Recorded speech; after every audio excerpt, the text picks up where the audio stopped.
29 अप्रैल 2025 दिल्ली की सियासत में एक ऐसी मुलाकात हुई जिसने पूरे देश को हिला कर रख दिया।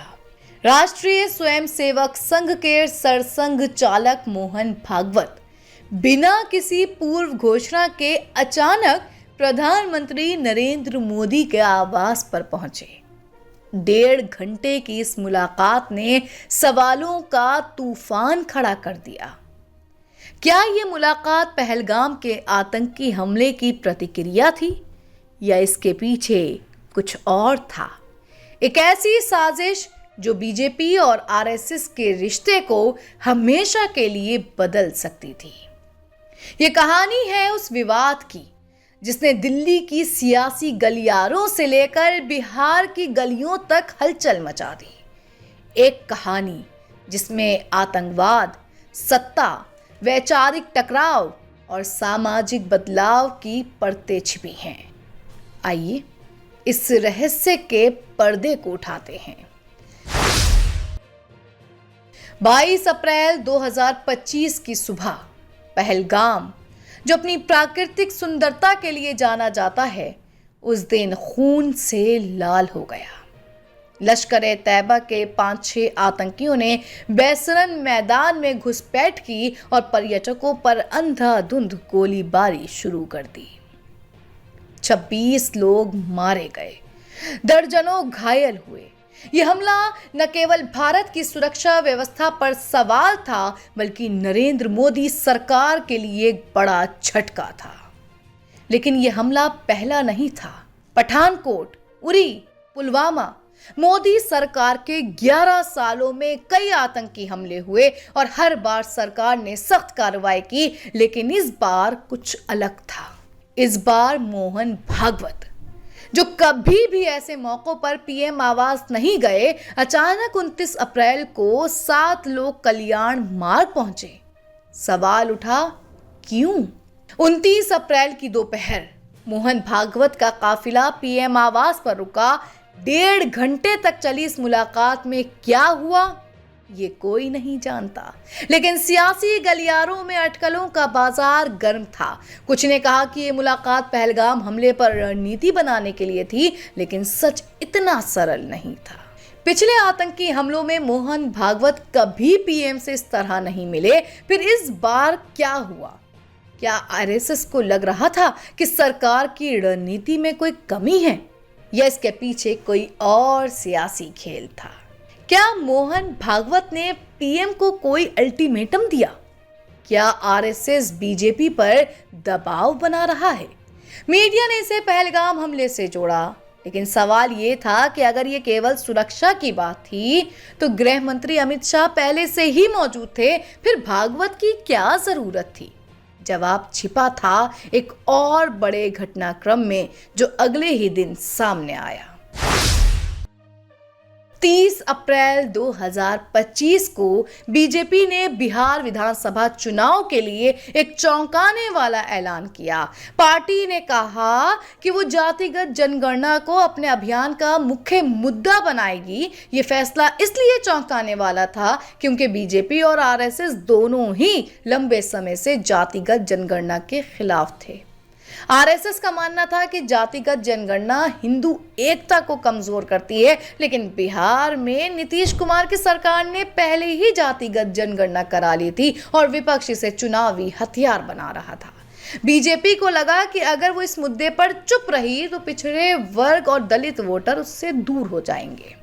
लेकिन सवाल ये था, क्या ये फैसला बीजेपी का अपना था या इसके पीछे आरएसएस की मंजूरी थी? और अगर मंजूरी थी तो क्या ये मोहन भागवत और नरेंद्र मोदी की मुलाकात का नतीजा था? पिछले कुछ सालों में आरएसएस में एक बड़ा बदलाव देखा गया।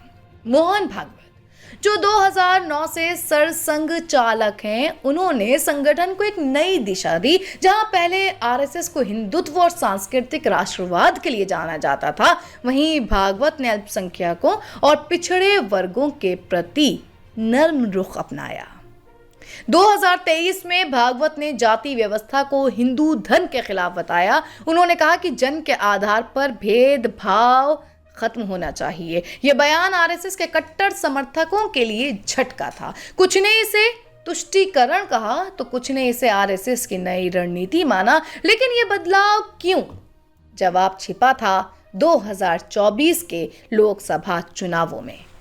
2024 के लोकसभा चुनावों में बीजेपी को पूर्ण बहुमत नहीं मिला। उत्तर प्रदेश और महाराष्ट्र जैसे बड़े राज्यों में पार्टी को करारी हार मिली। आरएसएस ने इसके लिए नरेंद्र मोदी और अमित शाह की रणनीति को जिम्मेदार ठहराया। ये बयान सीधे मोदी के उस दावे पर था जिसमें उन्होंने कहा था कि उनका जन्म जैविक नहीं है और ईश्वर ने उन्हें भेजा है। आरएसएस को लग रहा था कि बीजेपी अपनी वैचारिक जड़ों से भटक गई है। आरएसएस चाहता था कि बीजेपी हिंदुत्व, राष्ट्रीय सुरक्षा और सामाजिक एकता पर ध्यान दे, लेकिन मोदी की गारंटी वाली रणनीति ने संगठन को पीछे छोड़ दिया। इसके अलावा जातिगत जनगणना पर बीजेपी का अस्पष्ट रुख भी आरएसएस को खटक रहा था। 29 अप्रैल की मुलाकात में 3 बड़े मुद्दे: पहलगाम हमले पर कार्रवाई, बीजेपी के संगठनात्मक चुनाव और जातिगत जनगणना थे। बीजेपी के राष्ट्रीय अध्यक्ष का चुनाव लंबित था, जेपी नड्डा का कार्यकाल खत्म हो चुका था और आरएसएस चाहता था कि नया अध्यक्ष उनकी वैचारिक लाइन पर चले। सूत्रों के मुताबिक भागवत ने सुझाव दिया कि बीजेपी को पिछड़े वर्गों और पसमानदा मुसलमानों को अपने साथ जोड़ना चाहिए। ये सुझाव आरएसएस की नई रणनीति का हिस्सा था, जो हिंदुत्व के साथ साथ सामाजिक समावेश पर जोर दे रही थी।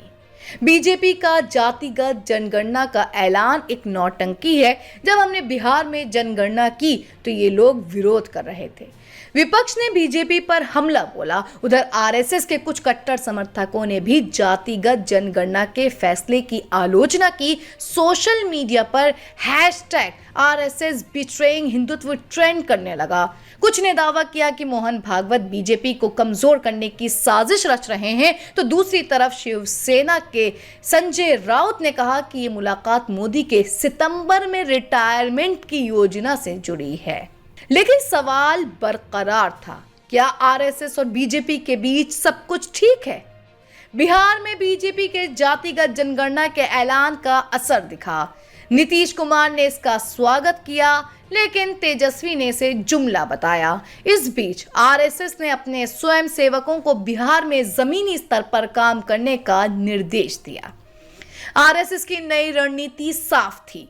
वो हिंदुत्व के साथ साथ सामाजिक समावेश को बढ़ावा देना चाहता था, लेकिन ये रास्ता आसान नहीं था। कट्टर हिंदुत्ववादी इसे तुष्टीकरण कह रहे थे और विपक्ष इसे अवसरवाद। मई 2025 का ये विवाद केवल पहलगाम हमले या जातिगत जनगणना तक सीमित नहीं था। ये था आरएसएस और बीजेपी के बीच शक्ति संतुलन का सवाल। मोहन भागवत ने अपनी मुलाकात और बयानों से यह संदेश दिया कि आरएसएस अब केवल हिंदुत्व तक सीमित नहीं रहेगा। वो एक समावेशी छवि बनना चाहता था, लेकिन अपनी वैचारिक जड़ों को भी मजबूत रखना चाहता था। जैसा कि मई 2025 की गर्मी ठंडी पड़ रही थी, दिल्ली के सियासी गलियारों में एक सवाल गूंज रहा था, क्या ये आरएसएस और बीजेपी का आर पार का मूड था या एक नई शुरुआत की ओर पहला कदम? जवाब केवल समय देगा। और आप हमसे जुड़े रहने के लिए सब्सक्राइब करें YouTube पर, फॉलो करें Twitter पर और लाइक करें Facebook पर। और ज्यादा जानकारी के लिए आपको टाइप करना होगा सिर्फ न्यूज़ नशा।